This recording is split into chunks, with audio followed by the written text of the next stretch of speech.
Podere la Marronaia, a family story behind a bottle.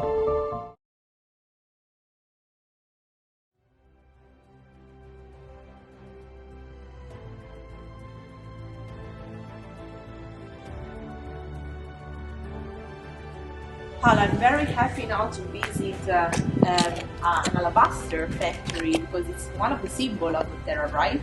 Exactly. Since 1912, the Rossi family started this business, and today we still have the workshop and the store, started by Camillo Rossi.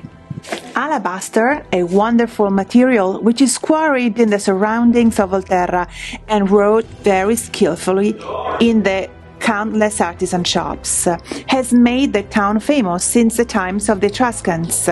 Chemically, alabaster is composed of hydrated calcium sulfate, formed in a very long process of crystallizations during millions of years in vaults containing seawater. White alabaster as well can be either transparent or opaque.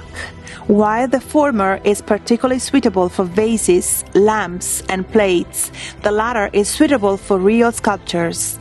Also, the famous Etruscan urns are made out of opaque alabaster, which is found at lower depths compared with the other. Since alabaster is not a hard stone, the traditional tools used for its working are quite similar to the ones used by wood carvers. Very interesting is the finishing touch on the surface of the article sculptured. By passing some abrasive pulp on it, one gets a light polish which gives translucent alabaster the clearest transparency and produces the opaque effect of a delicate play of lights and shadows.